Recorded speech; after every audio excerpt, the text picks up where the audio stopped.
பரிசுத்த நாமத்திற்கு மகிமை உண்டாவதாக. சென்ற வார கேள்விகளை படித்து பதில்களை தெரிந்து கொண்டிருப்பீர்கள்.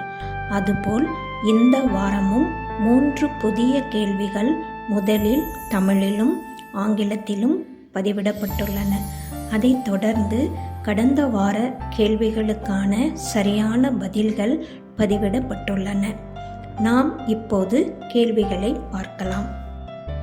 கேள்வி 1.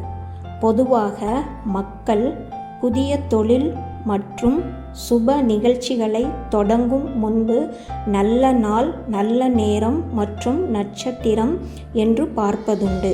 இவ்வாறு காலங்களையும் நாட்களையும் கணக்கிடுவதற்கு தேவன் படைத்தவை எவை?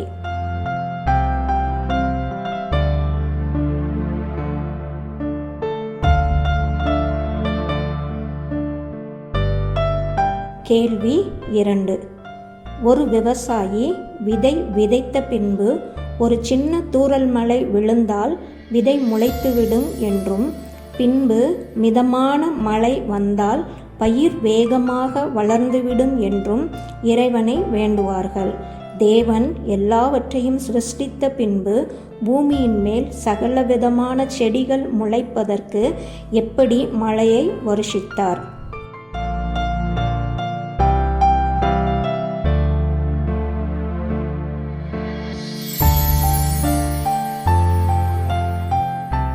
கேள்வி 3.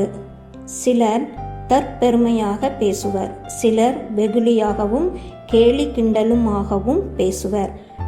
வேறு சிலர் பிறரை புகழ்ந்து பேசி தன் காரியத்தை சாதித்தும் கொள்வார்கள். இன்னும் சிலர் வஞ்சகமாக பேசி நம்மை சிக்கலில் மாட்டி விடுபவரும் உண்டு. அப்படி நயவஞ்சகமாக பேசியது யார்? அந்த பேச்சினை நம்பி சிக்கலில் மாட்டியது யார்?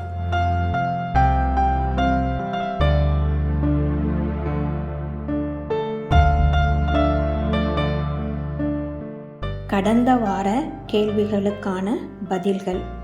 1. சிசரா, யாபீன். 2. சவுல், தாவீது, பெலிஸ்தரின் 100 நுனித்தோள்களை. 3.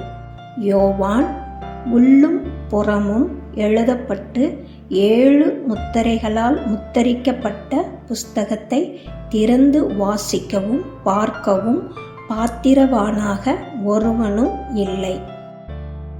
பிரியமான சகோதர சகோதரிகளே, இந்த வார கேள்விகளை படித்திருப்பீர்கள்.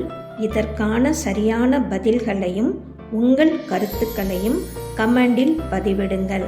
நன்றி. கிறிஸ்துவே உமக்கே மகிமை உண்டாவதாக. ஆமேன்.